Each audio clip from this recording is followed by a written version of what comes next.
welcome to Complete Views, where I review my completed game. Here we go again. It's the 50th episode of Complete Views, everybody, and now we need to talk about something special. That special game, of course, being Skylanders Superchargers. Do you have the time to listen to me whine about everything and nothing all at once? Because that's what I'm about to do. Okay, first off, we need to talk about the gimmick immediately. This is probably one of the worst gimmicks in the entire franchise. Unironically, if you have a games franchise where their next innovative idea is to put in cars, you know you done fucked up.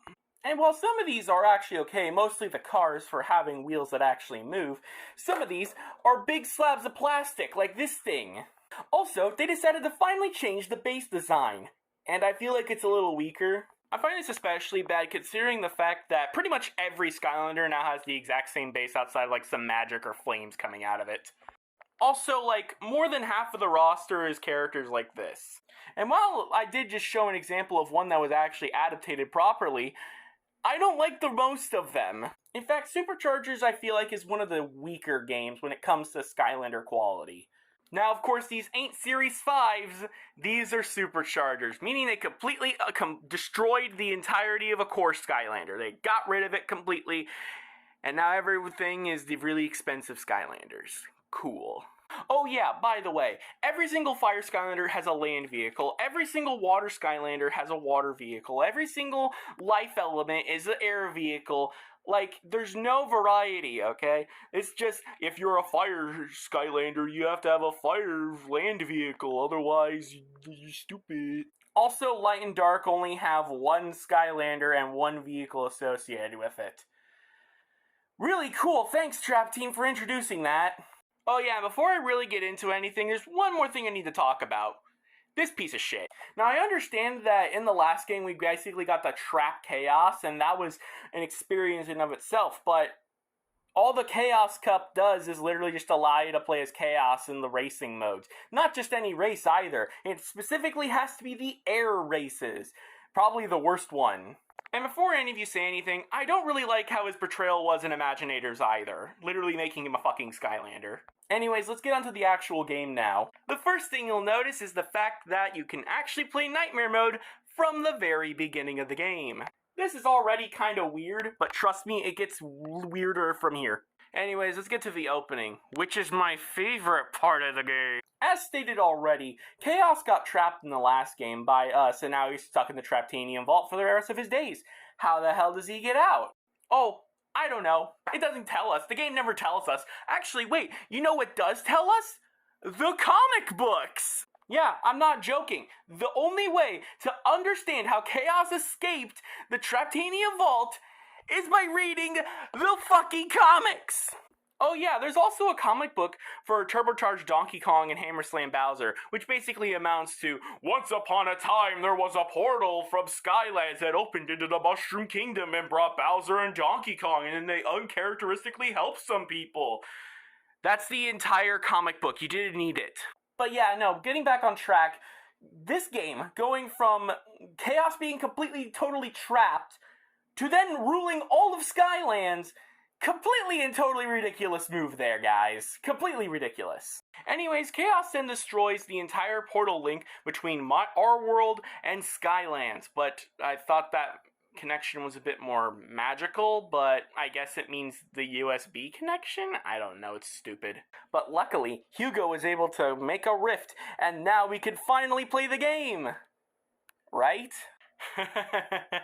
Oh, silly, silly, naive person, you. You need a land vehicle in order to play this part of the game. And when I mean this part of the game, I mean the whole game. Because if you don't have this thing, you basically can't play the game in the slightest. Multiple levels require you to have a land vehicle Skylander. And yes, I know the game comes with it, but that's still kind of ridiculous. By the way, same thing with the Superchargers. You think you could just kind of ignore them and just go on your merry way? But very early on into the game, there's a tutorial on how to use the workshop benches, and only Superchargers can interact with them, so yeah. Literally no other Skylanders game has done this kind of malarkey before. Not Imaginators, not Giants, not Swap Force, not Trap Team. Literally, this is the only game that does this. Anyways, now's when I stop being very specific and start going in a bit more of a general sense and kind of just talking through some random points here. So, what's my first random point here? Well, the first thing I kind of want to mention is the vehicle controls, particularly for the land vehicle. Since this is the thing you'll be using a lot, they really refined it and it's actually kind of fun to do. And yes, even in the racing mode, it does feel like kind of more so Mario Kart. The sea and air vehicles, however, do kind of pose more of a problem, considering the fact that not only are they not used in the story very well, they're also just kind of not fun to control, especially the air vehicle one. Okay, for my second point, I mainly want to talk about Count Moneybone, because why is he in this game? Just a quick reminder onto where he actually came from. He came from the 3DS version of Swap Force. Again, just like the thing with the comics, I don't know if they're actually in a separate continuity or not, or supposed to be taking place alongside them, but why did you bring Count Moneybone into this? And why Count Moneybone specifically? Out of all the 3DS villains, why did you bring back probably the lamest one? Just thought I'd mention that Spyro's Adventure for the 3DS came with an entirely different Dark Portal Master that would have made this game a lot more interesting, but no, let's send in Count Moneybone here because Swap Force did so well. Yeah, that's probably another thing I wanted to get into. The fact that Toys for Bob aren't even on this game, the fact is that they had Vicarious Visions make this game. See, when it came to basically sales numbers, Swap Force did the best out of the entire franchise, and Trap Team, comparatively, did worse. So, Activision thought, you know what, fuck you, Toys for Bob, how about you just go off and make more Madagascar games, as we over here make the Skylanders games. Now then, Vicarious Visions, what amazing new concept do you have for us today? Well, I heard that Banjo-Kazooie Nuts and Bolts did really good, so let's copy off of that. Yeah, and then Activision, when coming back around for Skylanders Imaginators, then said, ooh, yeah, sorry guys, can you just go ahead and kind of cap off this franchise here, just at least to make us just a little bit more money since we kind of screwed up, like, can you just do that for us, pretty please? It's moments like this until why I'm thankful they went indie. What was I talking about again? Oh yeah, the chapter system. Now, in the previous Skylander games, each chapter would be its own level, and that's how it worked. Don't reinvent the wheel, right? Well, Superchargers decided to do that. Now, each chapter has in completely separate mini-chapters in between. So that makes sense. So while some people are going to be all like, oh my gosh, Clark, it's so amazing that Superchargers has about 53 chapters in it. The fact of the matter is there's like 12 chapters in the whole game, so no. Oh yeah, and just thought I'd mention that some of these chapters are the Academy. So basically, you can't replace some of those levels. You can't replace some of those chapters, so it's going to be weird going back to the map and being all like, oh, wait a minute, I'm missing a couple chapters. Oh, wait, no, that's when I returned back to the frickin' Academy. Also, Chapter 52 is completely unpassable, because it's literally nothing. I took a little break and now I'm back. After going through a decent majority of the story, you then unlock the Academy shop. This is where I have to talk about how the collectibles work in this game.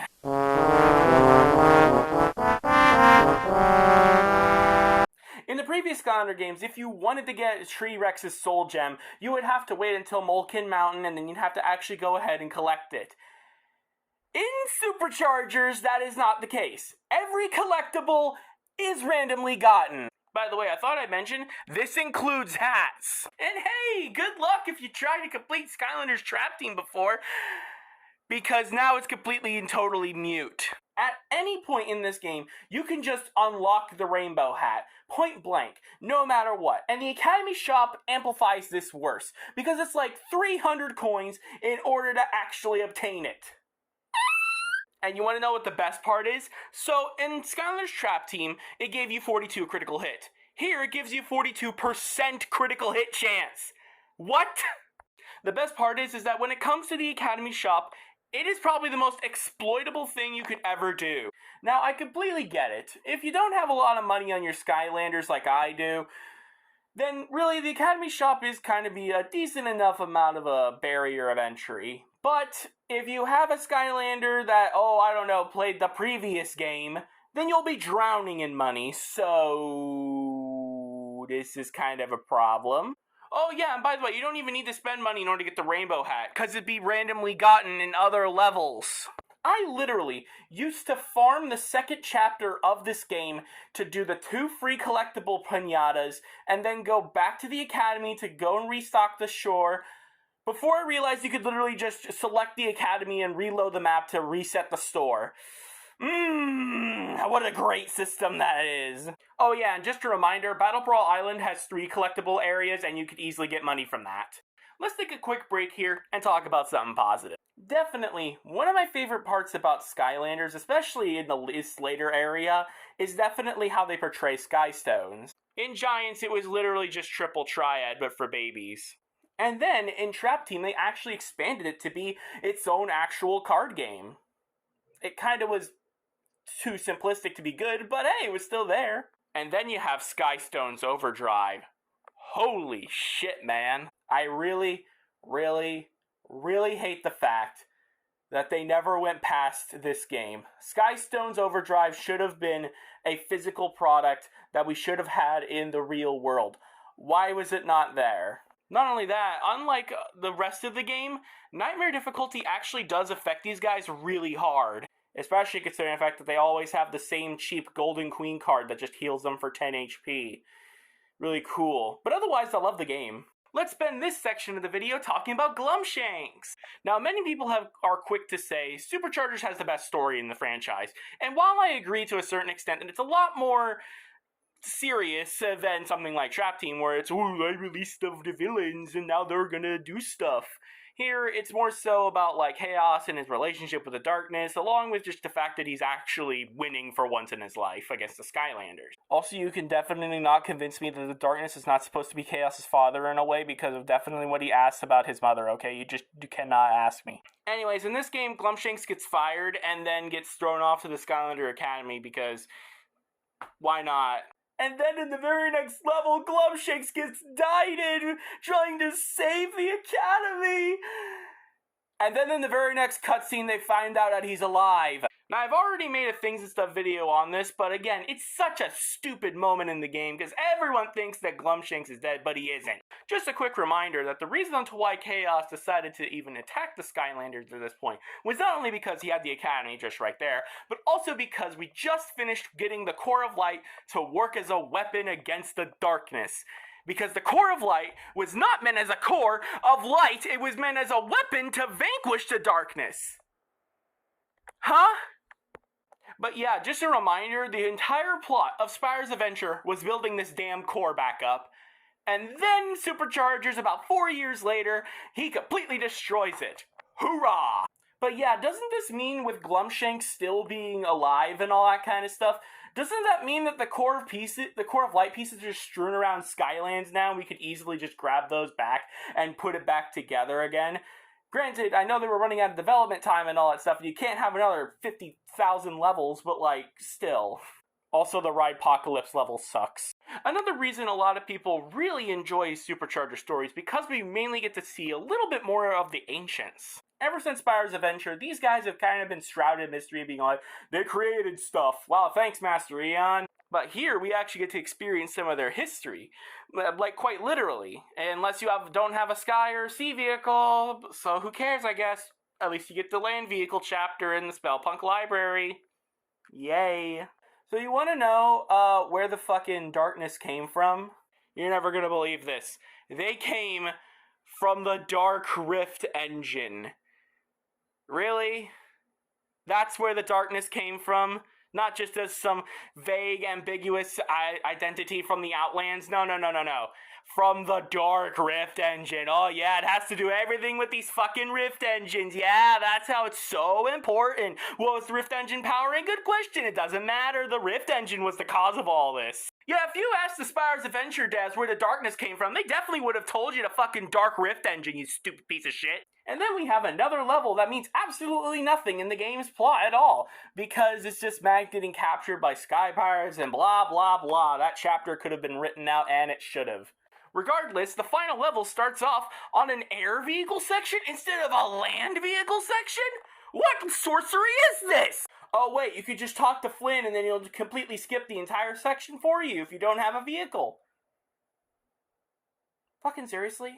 But yeah, you go through Chaos's base, which really isn't that interesting, and then you fight Chaos himself. Urgh. By the way, fun fact, if you want to gain a shit ton of levels with your Skylanders, you can literally just turn the boss fight to easy mode, then before he dies, switch it to nightmare mode, and you get a shit ton of experience. It basically levels up any Skylander to like level 18. Repeat it again, and then basically you win. I think now is the perfect opportunity to talk about Nightmare Mode, because up until this point, I've been playing nothing but on Nightmare Mode. And basically, pretty much every single Skylander that I've been playing with dies like once, twice, maybe. And Chaos really isn't that hard either. But there's another boss straight after Chaos, and it's in a land vehicle section, because of course it is. And to tell you that this is the biggest difficulty spike is an understatement. I counted. I lost 17 Skylanders on this one boss fight. Again, the rest of the game, I was using like 2 or 3 would die on me. This boss took me like 17 Skylanders to defeat. A part of this is how the fucking vehicle armor works. You see, when a vehicle runs out of armor, you basically are starting to use your Skylander's health as the vehicle's armor. But the problem is that the vehicles take so much damage that they basically kill your Skylander in 2 hits. Oh yeah, by the way, most of the boss fight is just driving through rings. That's basically the final boss for a majority of it. Oh yeah, I didn't mention this, but the final boss is a darkness. This is gonna be important for later on. But yeah, no, this boss fight sucks, with your armor dying on you, with your Skylanders dying on you, with you needing to basically just like drive through fucking rings the entire fight, to having to need to attack him when he's vulnerable. Basically, just use the burn cycle. It like does the most damage per button spam. After this, like I've mentioned a couple times before, you kill the darkness. And there's a problem with that. You see, the darkness, on sight of most of the Skylanders games, is a decently prevalent figure with chaos and all that kind of stuff. Hell, it's what, in the game, they literally showcase, that's where he gets his powers from. He gets his powers from the fucking darkness. However, in this game, they kill him off. So, we got a bit of a problem here. They basically nuked the shit out of the main villain's power source in this game, and they were expecting to have more games after this? Vicarious Visions thought it'd be a great idea to do this.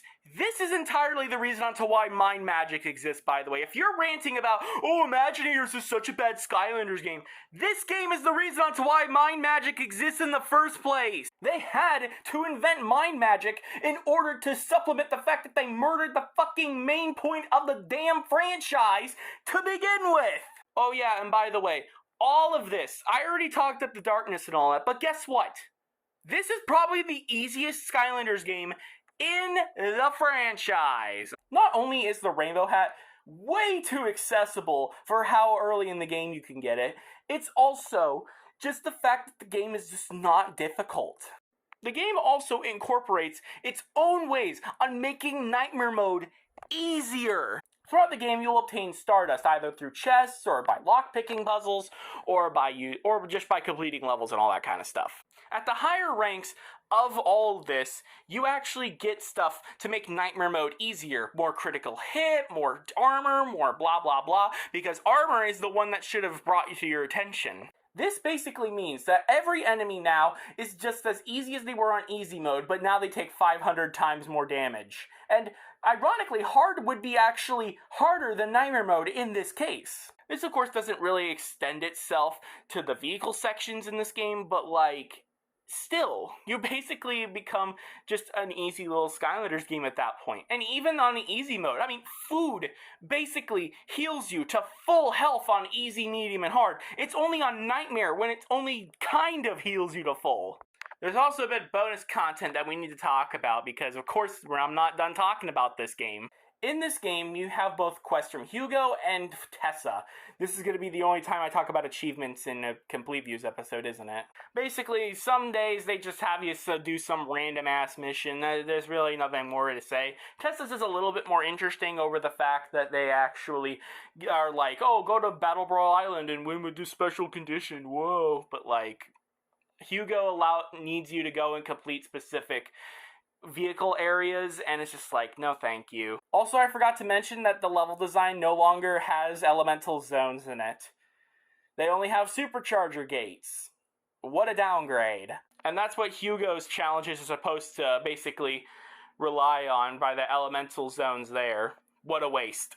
But yeah, these quests were annoying, and annoyingly enough, they all were glitched for me. That meaning I had to complete way more than necessary. But yeah, that's basically my fucking complete views on Skylanders Superchargers.